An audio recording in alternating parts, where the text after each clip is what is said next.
दोस्तों कैसे हैं आप सभी। उम्मीद है आप सभी अच्छे होंगे और आपकी दुआओं से मैं भी अच्छा हूं। दोस्तों डीएलएड 4th सेमेस्टर का जो आप लोगों का प्रथम प्रश्न पत्र हुआ है, आरंभिक स्तर पर भाषा एवं गणित के पठन लेखन क्षमता का विकास। दोस्तों जो मैंने आपका पेपर आउट वीडियो बनाया था उसमें से आप लोगों के लगभग मैं ये कह सकता हूँ कि 70 से लेकर के 80% क्वेश्चन दोस्तों वहीं से आए हुए हैं। अगर आप लोग देख करके गए होंगे दोस्तों तो आप लोगों को ज़रूर पता लगा होगा। चलिए दोस्तों मैं इसका सल्यूशन कराता हूँ। तो जैसा कि दोस्तों अगर आप लोग चैनल पर नए होंगे तो सब्सक्राइब जरूर करिएगा, वीडियो को दोस्तों ज़्यादा तक जितना हो सकेगा शेयर करिएगा, और शाम को आप लोगों का पेपर आउट वीडियो साइंस और मैथ की आएगी उसे दोस्तों ज़रूर देखिएगा। पहला क्वेश्चन आप लोगों का है दोस्तों, ज्ञ वर्ड जो है वो किससे बनता है। तो दोस्तों ज्ञ का अगर आपको जिसको नहीं पता है ना, इसका क्या करिए आप इसका संधि विच्छेद कर लीजिए या इसकी स्पेलिंग लिखिए। तो जी और वाई होता है, तो ज और य से मिलकर के आप लोगों का ज्ञ वर्ड बनता है दोस्तों। तो आप लोगों का राइट जो आंसर आपका क्या आंसर हो जाएगा, देखिए दूसरा हो जाएगा, ज और य से। मूल स्वर क्या होता है दोस्तों, मूल स्वर आप लोगों का अ ई उ री री, तो आपका कौन सा हो जाएगा दोस्तों, पहला वाला हो जाएगा आपका मूल स्वर। पार्श्विक वर्ड कौन सा है दोस्तों, तो इसमें से जो आप लोगों का ल जो है दोस्तों वो क्या होता है, आपका पार्श्विक वर्ड होता है। अगला आपका दोस्तों क्या है कि पठन भाषा शिक्षण का रूप है दोस्तों। तो पठन भाषा शिक्षण का जो आप लोगों का क्या है, कैसा रूप है दोस्तों, तो मौलिक रूप है। पठन भाषा शिक्षण का क्या है, मौलिक रूप है दोस्तों।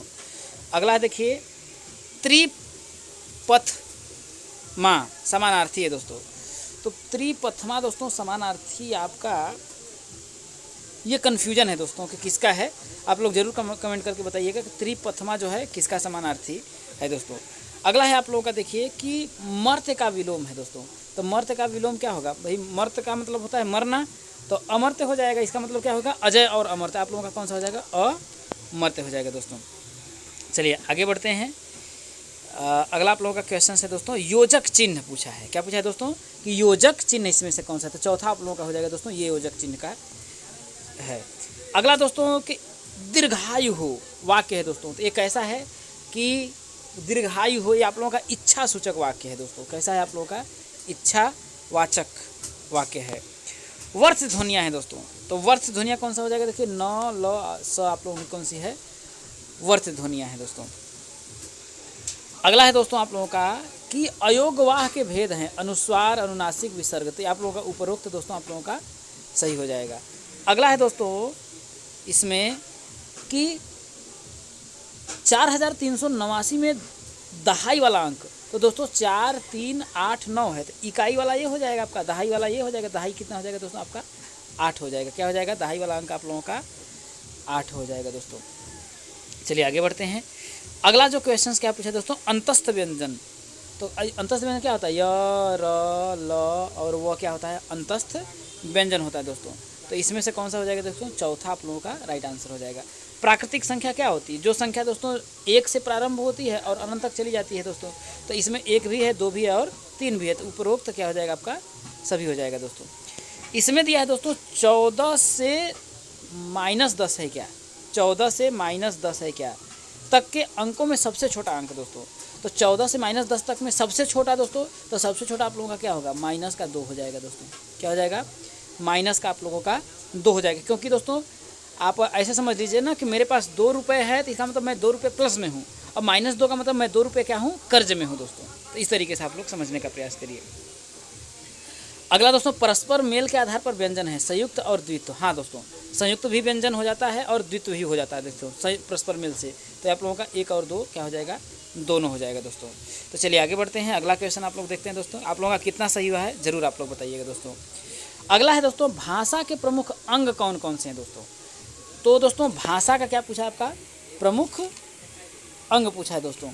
तो भाषा का प्रमुख अंग जैसे आपका देखिए क्या हो जाएगा, ध्वनि हो जाएगा, और क्या हो जाएगा आपका देखिए शब्द हो जाएगा, और क्या हो जाएगा, वाक्य हो जाएगा, और क्या हो जाएगा, अर्थ हो जाएगा। ये आपका भाषा के प्रमुख अंग हैं दोस्तों। पठन के 2 उद्देश्य इसमें पूछा है दोस्तों। पठन का 2 उद्देश्य दोस्तों। तो पठन का उद्देश्य दोस्तों सबसे पहले हम लोग पठन कौशल का विकास करना, पहला तो उद्देश्य ही लिख सकते हैं। देखिए पठन कौशल का विकास करना, पठन जो कौशल है उसका विकास करना। दूसरा बोल सकते हैं दोस्तों सामाजिक विषयों का ज्ञान, ये सभी आप लिख सकते हैं दोस्तों। अगला है दोस्तों हलंत किसे कहते हैं। क्या पूछ रहा है दोस्तों, हलंत किसे कहते हैं। तो दोस्तों हम ये बोल सकते हैं कि हलंत का जो प्रयोग है दोस्तों, क्या कि हलंत का जो आप लोगों का प्रयोग है वो किस लिए किया जाता है दोस्तों, मतलब कि व्यंजनों को स्वर रहित करने के लिए किया जाता है दोस्तों।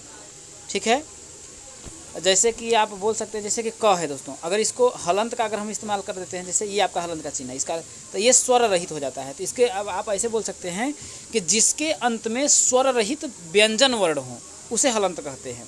क्या, जिसके अंत में स्वर रहित व्यंजन वर्ण, जैसे क है तो इसमें दोस्तों स्वर है लेकिन स्वर रहित करने के लिए हलंत का प्रयोग करेंगे तो ये क जो है स्वर रहित हो जाएगा दोस्तों। तो इस तरीके से आप लिख सकते हैं। तो दोस्तों अगला है कि अयोगवाह किसे कहते हैं दोस्तों। ठीक है, तो दोस्तों आप बोल सकते हैं ना कि अयोगवाह क्या होता है दोस्तों, ऐसे वर्ड दोस्तों जिनकी गणना न तो स्वर में की जाती है और न ही व्यंजन में की जाती है। क्या दोस्तों, जिनकी जो गणना है ना तो आपका किस में स्वर में किया जाएगा और ना ही किस में व्यंजन में किया जाएगा, उनको अयोगवाह कहते हैं। जैसे दोस्तों आप लोगों का अंग और अह, ये सब क्या है आपका अयोगवाह होता है। अगला क्या है दोस्तों, समास किसे कहते हैं। क्या दोस्तों, समास किसे कहते हैं दोस्तों। तो समास बोल सकते हैं दोस्तों कि दो या दो से अधिक शब्दों से मिलकर बने हुए एक नवीन एवं सार्थक शब्द को समास बोलते हैं। क्या दोस्तों, दो या दो से अधिक, क्या दोस्तों, दो या दो से अधिक शब्दों से मिलकर, दो या दो से अधिक शब्दों से मिलकर बने हुए एक नवीन वर्ड, बने हुए एक नवीन वर्ड, क्या होता है, नवीन वर्ड, नवीन एवं सार्थक शब्द को बोल सकते हैं समास। जैसे दोस्तों रसोई के लिए घर, जैसे है रसोई के लिए कोई घर है तो उसे हम लोग लिखते हैं रसोई घर, रसोई घर। तो ये क्या होगा दोस्तों, ये समास के अंतर्गत आता है। ठीक है, अगला क्या है दोस्तों, ह्रस्व स्वर किसे कहते हैं दोस्तों। तो जिसके उच्चारण में सबसे कम समय लगता है उसे ह्रस्व स्वर कहते हैं। जैसे आपका अ हो गया, ई हो गया, ऊ हो गया और री हो गया, ये सभी ये होगा। अगला दोस्तों क्या है आपका, देखिए कि हिंदी की लिपि कौन है। तो हिंदी की देवनागरी, कौन सी दोस्तों, देवनागरी लिपि है। कौन सी, हिंदी की देवनागरी लिपि है दोस्तों। अगला है दोस्तों अनुनासिक ध्वनियाँ कौन सी हैं दोस्तों। तो जैसे अनुनासिक ध्वनि आपका दोस्तों जिसके जो मतलब कि कौन कौन सी है दोस्तों। तो अनुनासिक ध्वनियाँ कौन सा है, जिनका नाक और मुख दोनों से प्रयोग होता है दोस्तों। जैसे आपका अंग, अंग, तो इसका नाक और मुख दोनों से प्रयोग करते हैं दोस्तों, उसे हम लोग क्या बोलते हैं, अनुनासिक ध्वनियाँ होते हैं। जिसके ऊपर चंद्र बिंदु लग जाता है, जैसे कि आ बोलते हैं दोस्तों, आ, तो ये भी इस तरीके से भी आपका क्या होता है, अनुनासिक ध्वनियाँ होती हैं दोस्तों। गणित के अवयव दोस्तों, तो पहला तो आपका कौन सा हो जाएगा दोस्तों, तत्समक अवयव हो जाएगा। गणित के अवयवों का नाम पूछ रहा है दोस्तों, तो सॉरी आप लोगों का कौन सा हो जाएगा, देखिए तत्समक अवयव हो जाएगा, तत्समक अवयव, और संवर्रक हो जाएगा, संवरक हो जाएगा, साहचर्य हो जाएगा। ये सभी क्या हैं दोस्तों, इसके अंतर्गत अवयव के अंतर्गत आते हैं। शुद्ध उच्चारण के कारण बताइए दोस्तों, नहीं शुद्ध नहीं है, अशुद्ध उच्चारण। तो अशुद्ध उच्चारण के कारण ये पूछ रहा है, तो पहला कारण आप बता सकते हैं, देखिए अशुद्ध उच्चारण का कि पहले बात तो वर्ण जो हैं उनका जो उच्चारण स्थान है न पता होना। जैसे क वर्ण कहाँ से बोला जाता है, कंठ से बोला जाता है, तो वर्णों का उच्चारण स्थान न पता होना। दूसरी बात मात्राओं का सही से ज्ञान न होना, कि भाई जैसे क है तो ई की छोटी मात्रा है तो की, बड़ी मात्रा है तो की। तो भाई पहला चीज़ क्या है कि वर्णों का उच्चारण स्थान, वर्णों का जो है उच्चारण स्थान का पहले पता न हो।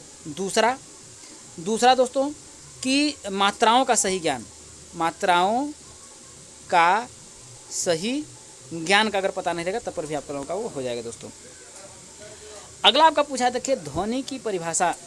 तो दोस्तों बोल सकते हैं ध्वनि वो होता है दोस्तों जिसका और टुकड़ा नहीं किया जा सकता है, उसे ध्वनि बोलते हैं दोस्तों। ठीक है, जिसका और टुकड़ा न किया जा सकते, या वह सार्थक ध्वनि जिसका और टुकड़ा न किया जा सकते। तो इस तरीके से आप लोग बोल सकते हैं दोस्तों इसके मात्रा में, या दोस्तों अपने तरीक़े से आप लोग दोस्तों इसको लिख सकते हैं। आप ऐसे भी बोल सकते हैं दोस्तों कि उच्चारण तथा श्रवण की दृष्टि से स्वतंत्र रूप से व्यक्तित्व रखने वाली भाषा में प्रयुक्त ध्वनि की लघुत्तम इकाई का नाम ही क्या है? ध्वनि है, ऐसा आप लिख सकते हैं।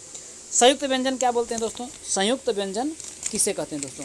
तो संयुक्त व्यंजन आप ऐसे बोल सकते हैं दोस्तों कि दो भिन्न भिन्न व्यंजनों के परस्पर संयोग से बनने वाले व्यंजनों को क्या बोल सकते हैं? देखिए कि दो भिन्न भिन्न व्यंजनों के परस्पर संयोग से बनने वाले जो वर्ड होते हैं उसे क्या बोलते हैं? तो संयुक्त व्यंजन कहते हैं। जैसे आपका ज्ञ हो गया, स्र हो गया, छ हो गया, ये सभी क्या है? संयुक्त व्यंजन है दोस्तों। अगला श्रुत लेख क्या है दोस्तों? इसका महत्व बताइए। तो देखिए श्रुत लेख का मतलब होता है सुनकर के किसी चीज़ को लिखना। तो श्रुत लेख का महत्व क्या है दोस्तों? इससे लड़का क्या कर सकता है? देखिए बाल शिक्षक क्या करते हैं? बालक के अंदर सुनने और लिखने की जो दोस्तों क्षमता का क्या करते हैं? विकास करते हैं। तो उसे श्रुत लेख आप बोल सकते हैं। ठीक है। आरोही क्रम को उदाहरण से ही समझाइए दोस्तों। आरोही क्रम का क्या होता है कि संख्या को छोटे से बड़ा क्या है दोस्तों? छोटे से बड़े रूप में या संख्याओं को बढ़ते क्रम में लिखना ही क्या होता है? आरोही क्रम लिखाता है। जैसे कि कोई संख्या देखिए 9, 4, 3, 5 है, तो इसको अगर हम आरोही क्रम में लिखेंगे तो सबसे छोटी संख्या पहले लिखेंगे। जैसे 3 है, 3 के बाद 4 लिखेंगे, 4 के बाद 5 लिखेंगे, 5 के बाद 9 लिखेंगे। तो ये क्या है? आपका आरोही क्रम है। अगला दोस्तों पूछा है आपका, देखिए कि इसके सभी अंकों का स्थानीय मान पूछा है दोस्तों। तो अंकों का स्थानीय मान जैसे देखिए 9 का स्थानीय मान तो आपका 9 ही होगा। 8 का स्थानीय मान देखिए 8 गुणित 10 बराबर आपका 80 हो जाएगा। और ये सैकड़ा वाला पर जो 8 है, 8 गुणित क्या हो जाएगा? आपका 100 बराबर 800 हो जाएगा। तो ये क्या होगा दोस्तों? इन सभी संख्याओं का स्थानीय मान हो जाएगा दोस्तों। अब आपका लघुत्तरी प्रश्न आ जाता है, इसको देख लीजिए बस कि भाषा शिक्षण में लेखन का उद्देश्य था, इसके महत्व पर प्रकाश डालिए। अर्थ के आधार पर वाक्य के कितने भेद हैं आप लोगों को बताना है। लोकगीत से आप क्या समझते हैं? शून्य की संकल्पना से आपके बच्चों को आप इसका ज्ञान कैसे देंगे? भारत के प्रमुख अवयवों को स्पष्ट करते हुए भाग की संक्रिया को दर्शाइए। विराम चिन्ह किसे कहते हैं? 2 विराम चिन्हों का उल्लेख करिए दोस्तों। तो विराम चिन्ह किसे कहते हैं? जब किसी भी चीज़ों को बोलने के लिए हमें क्या करता है? हल्का रुकना पड़ता है, उसे विराम चिन्ह बोलते हैं। अपने बच्चों को गिनती का ज्ञान कैसे कराएंगे? आपको लिखना था। जोड़ की प्रक्रिया में हासिल के महत्व को बताइए। स्थानीय मान किसे कहते हैं? उदाहरण से समझाइए। कहानी शिक्षण के लाभ बताइए। तो इस तरीके से दोस्तों आप लोगों का उम्मीद है कि पेपर आउट जो वीडियो मैंने बताया था उसमें से दोस्तों आप लोगों का बहुत से पेपर आए हैं, बहुत से क्वेश्चंस जो हैं आप लोगों का आए हुए हैं। आप लोगों को कैसी वीडियो लगी दोस्तों ज़रूर बताइएगा। चैनल पर नए होगा सब्सक्राइब जरूर करिएगा। मिलेंगे दोस्तों आप लोगों का अगले वीडियो में आप लोगों अगले प्रश्नों को लेकर के। तब तक के लिए दोस्तों जय हिंद, वंदे मातरम।